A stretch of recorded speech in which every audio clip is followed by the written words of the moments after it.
You're about to listen to the Youth Powerhouse podcasts from the Hebe Foundation. If you want to know more about us, visit our website at www.thehebefoundation.org.uk.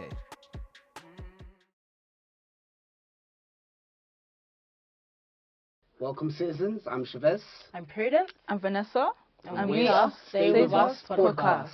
And today we're going to be talking about external factors that influence daily living, such as family, friends, environment, and giving our personal experiences on the matter as well. So, should I kick it off? Or? Yeah, I think you should kick it off. Why not? No worries. So I'm going to read out a bit of research that we have here. So between 2011 and 2021, youth clubs have halved in the UK, and a large amount of funding has decreased, which has affected the increase in incidents of theft and weapon possession amongst youths. Oof. Now, that's where we're starting off with a bang in it. So, what should we get into? Like, a bit of environment stuff? Yeah, I mean, how has that led to increases of incidents like theft and weapon possession? All right, then. Well, I can start off by saying, like, a lot of my friends that live in, say, like, council housing, for example, and experience things like damp, faulty wiring, literally, like, the ceiling falling down and whatnot, they tend to say, like, that's quite detrimental to their health, but also, like, their mindset in terms of, like, they feel like they're neglected a lot of the time by the governments and things like that. And therefore, they feel they have to resort to extreme measures sometimes. Or, again, they just feel like they don't have much opportunities. I'd also say, regarding this as well, the opportunities available for youths. So, as we read, youth clubs closing down, and I feel like that decreases like outlets, creative outlets that allows us to stay out of trouble. You know what I mean? But yeah, what about you? I mean, to touch on that, because obviously I'm into the medical field, I have learnt that people with asthma that live in like deprived homes with like damp and stuff, they have an increase of getting sick and going, like more cases where they're actually taken to hospital because of their living condition, which isn't nice to see, especially children as well. You wouldn't want your child to be at fault of having a better health system just because of where you live. So that's my little 2 pence, I guess. Yeah. Also, my 2 pence is that obviously I know a lot of people that live in council homes. I live in a council home myself. And seeing people that you know suffering like that is really detrimental to your own health and to them as well, which I feel like council and etc. needs to pan up and needs to get on the go with all of that. If not, it's going to just keep on affecting us young people in general. And I feel like, that's my opinion on it. Yeah, no, 100%. And I think that also obviously ties into like family as well, which is one thing we mentioned. Is there anything that you'd like to? I mean, I'd like to touch on family because obviously, family is close to me. I'm close to my family. Also, I'm at a time period where I've reached the age where you see a lot of people my age branching out from their safe space of their family, creating a new life outside, either in the Midlands or outside the country, But also traditions as well, like I feel like that can play a part in how you view life or how you live your life in the future. Maybe how you was based or grown up on can, like say for example myself, right?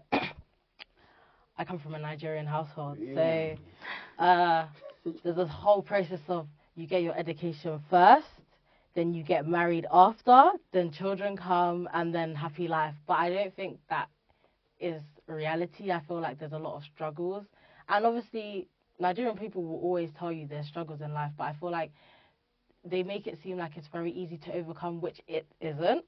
Or they also put that pressure on being a doctor, a lawyer, but it's not only just African, it's also Asian, maybe sometimes Middle Eastern. I don't really want to touch on everything that I don't know, but based on my own experiences with friends that I've had from those type of countries, I feel like we're all in the same boat. I necessarily don't think that's a bad thing. I think that's a good ambition to have, and it's definitely a good field to be in.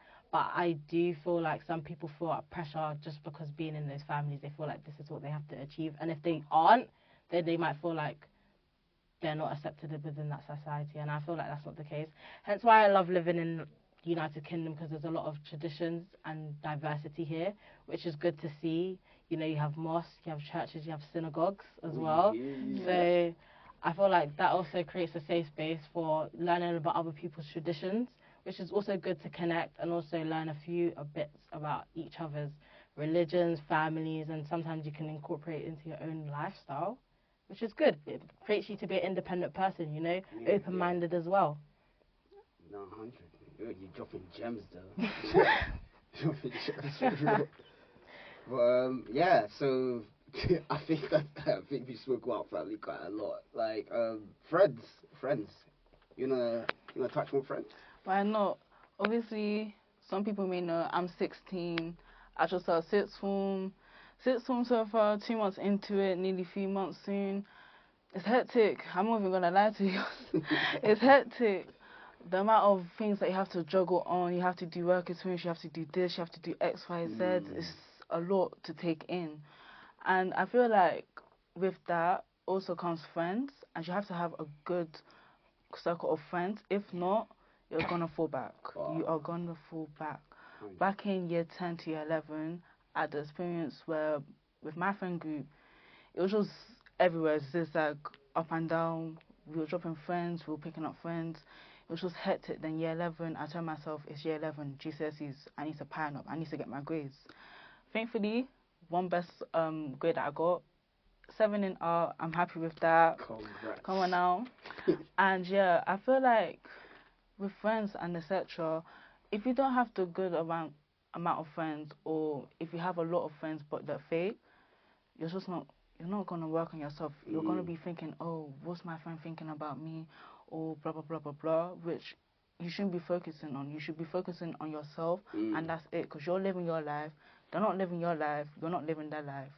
So I feel like that's one thing that people need to come and like take into consideration. Because if not, you're gonna fall back, and you don't want to fall back. You want to keep on progressing. That's what life is about, progression. Oof. That was lovely. Thank you for sharing. I definitely think we touched on all the topics we wanted to talk on. I think this was a very good conversation. Yeah, I think that we definitely gave opinions and our own views, which I didn't think that we created any conflict. I feel like we just delivered it nicely. Come on now. To say. Well, thanks for listening, guys. This is from Prudence, Chavez, and Vanessa. and Stay with Stay With Us Us podcast.